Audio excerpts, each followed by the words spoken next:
4 फरवरी को पुलिस को सुबह सूचना प्राप्त हुई थी कि अंशुल अपार्टमेंट के सामने वाली अंडर कंस्ट्रक्शन बिल्डिंग में जो लिफ्ट के नीचे का जो स्पेस होता है उसमें एक डेड बॉडी पड़ी है। उसके बाद तुरंत कार्रवाई करते हुए वहां पर एफएसएल की टीम को बुलाया गया। जो मृतक थे उनकी पहचान कराई गई और प्रथम दृष्टया ये प्रतीत हुआ कि ये जो मामला है मर्डर का है। फिर पहचान के क्रम में सामने आया कि वसीम मंसूरी नाम के एक व्यक्ति है जो पेंट पुट्टी का काम करते हैं और ये उनकी जो बॉडी है। उसके पश्चात उनके फादर के द्वारा 2 आदमियों के ऊपर शक जाहिर किया गया और उस शक के आधार पर एक शाहिद अंसारी हैं जो उनके साथ में पुट्टी का काम करते थे, पुंदा के रहने वाले हैं वो भी।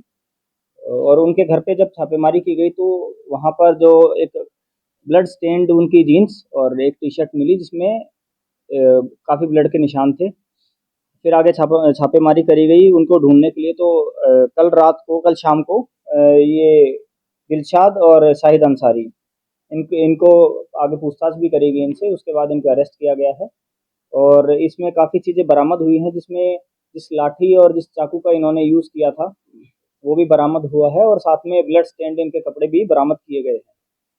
जितने भी एग्जिबिट्स जो बरामद किए गए हैं उनको एफएसएल जांच के लिए और ब्लड सैंपल मैचिंग के लिए एफएसएल भेजा जाएगा। और साथ में इन्होंने अपने बयान में भी ये कबूल किया है कि इनका एक विवाद था कि जो वसीम मंसूरी की बहन है, जो मृतक है, उनकी बहन के साथ ये शाहिद अंसारी का प्रेम प्रसंग था। और ये कुछ दिन पहले वसीम मंसूरी की फैमिली ने इनको साथ में पकड़ भी लिया था और इनको धमकी दी थी कि हम मेरी बहन से बात करना बंद कर दो वरना हम तुमको मार देंगे। तो उसी के बाद आक्रोश में आकर और डर के मारे कि मतलब क्या पता वो हमें ना मार दे, उन्होंने इनकी हत्या कर दी है। अपने साथी के साथ मिलकर इनकी हत्या करी है। शाहिद अंसारी के एक साथी हैं मुशर्रफ अंसारी, उनका भी इसमें एक्टिव रोल रहा है इस मर्डर। जो मृतक है उसका उम्र कितना होगा? इसमें जो मृतक की जो उम्र है वो 16 ईयर्स के आसपास है।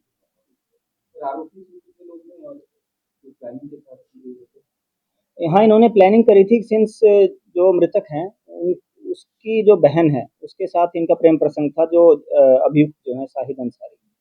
तो जब वो पकड़े गए थे तो उसके बाद उन्होंने धमकी दी थी, मृतक ने धमकी दी थी कि मेरी बहन से तुम बात करना छोड़ दो। उसी बदले में उसके बाद फिर जो इनका आपस में जो विवाद हुआ है, जो बहस हुई, उसके बाद जो धमकी भी दी गई आपस में, उसके पश्चात ये पूरा एग्जीक्यूट किया गया उनके द्वारा। और फिर उन्होंने जानबूझ के उस बिल्डिंग की जो अंडर कंस्ट्रक्शन जो लिफ्ट थी उसमें जो नीचे वाला जो खाली स्पेस रहता है उसमें उसके बाद बॉडी को वहाँ डिस्पोज ऑफ करने के लिए फेंक दिया गया।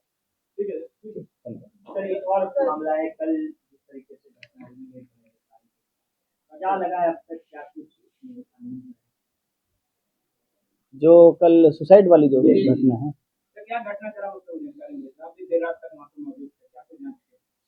जो कल एक हमें सूचना प्राप्त हुई थी कि एक ऐसे एक जो बॉडी है वो वहाँ पड़ी है अपार्टमेंट फ्लैर अपार्टमेंट के जो पीछे वाला जो पार्ट है उसमें एक बॉडी पड़े होने की सूचना मिली। फिर वहाँ मौके पर डीएसपी कोतवाली भी पहुँचे, थाना प्रभारी भी पहुँचे और मैं भी पहुँचा था।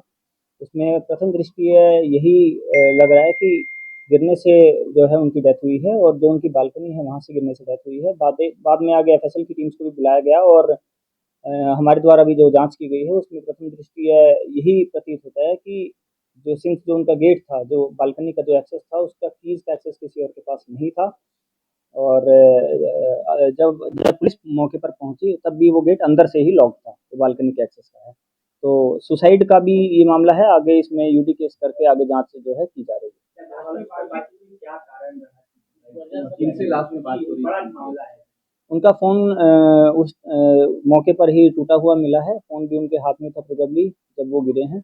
और घर वालों ने अभी ऐसा ज़्यादा कुछ बताया नहीं है। घर वाले अभी ट्रॉमा में है, पूछताछ अभी की जा रही है। और जो बाकी जो जिससे वो बातचीत कर रहे थे, जैसा कि उनके जो घर पे जो कर्मी हैं उनके द्वारा बताया गया है कि वो किसी से चिल्ला-चिल्ला के बात कर रहे थे, तो उस एंगल पे भी इन्वेस्टिगेशन अभी किया जाएगा यूडी केस रजिस्टर।